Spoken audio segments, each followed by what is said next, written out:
Good afternoon mga ka-farming. Now, nandito na naman tayo sa ating next episode ng ating vlog.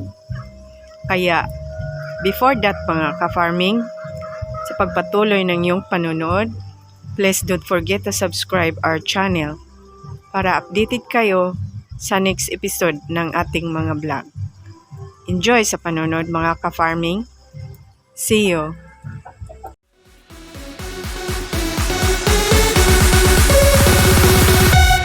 Ayan ka-farming, nakakolect tayo ng 10 pieces na itlog. 10 pieces na brown egg dito sa ating Rhode Island Red. Hello mga tiktik! Tok tok tok! Tok tok tok tok! Ayan. Great things start from small beginnings.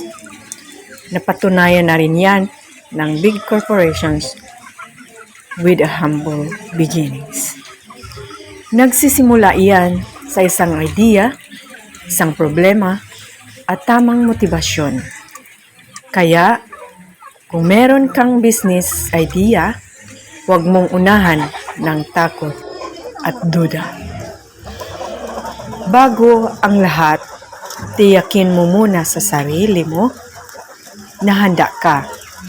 Mas mahalaga ang dedikasyon at commitment kaysa ano pang mga aspeto ng pagninegosyo.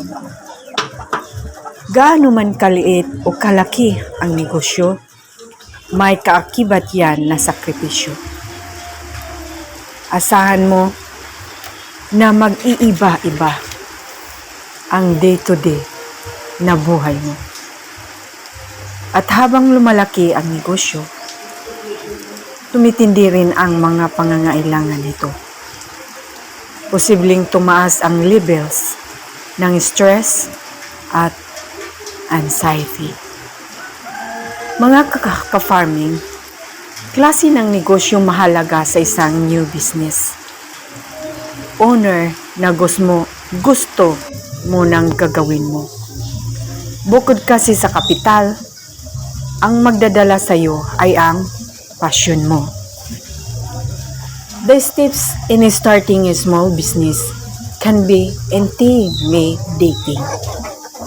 Ang iba, pakitaan pa lang ng requirements, umaayaw na. Kaya, importante ang dedikasyon at commitment. Saan huhugot ng pundo sa pagsisimula ng negosyo? Mas maganda na i-overestimate ang cost kaysa naman mabitin ka. Kung dati ka nang may savings, very good.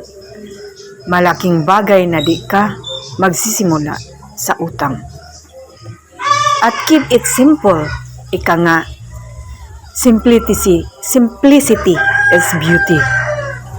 Totoo yan sa pagninegosyo. Kung meron kang small business idea para solusyonan ang isang pang-araw-araw na problema, huwag mo na komplikahin. Halimbawa, gusto mo lang magtayo ng pwesto sa garahe ninyo para mabenta ng mga merienda, dahil kailangan pa mag-tricycle ng mga kapitbahay mo para lang dito. Ayos na yun. Kapag bigla mong sinamahan pa yan ng sari-sari store, bigasan at iba pa, ginagawa mo lang komplikado ang lahat.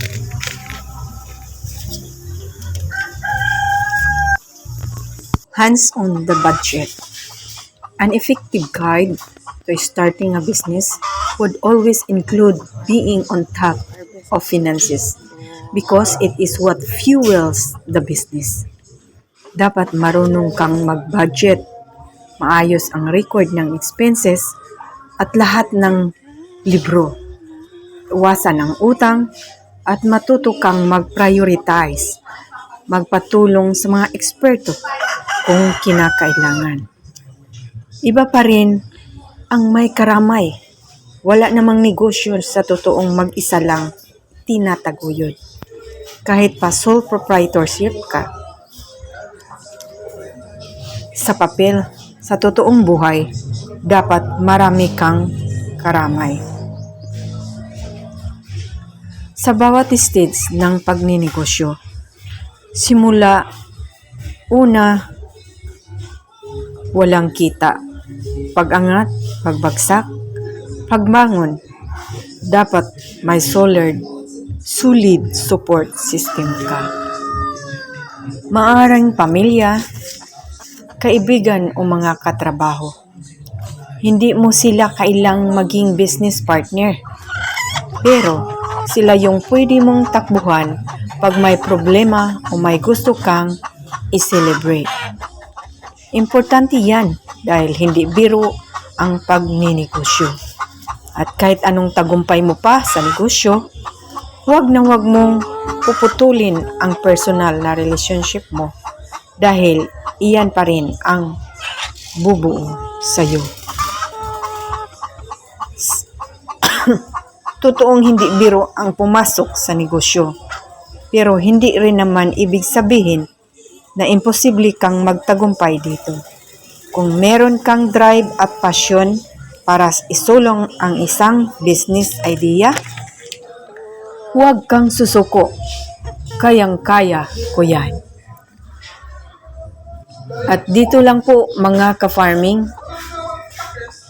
Please don't forget to subscribe our channel. Thank you sa panunod. Goodbye and good luck to everyone, mga ka-farming. Goodbye, good luck.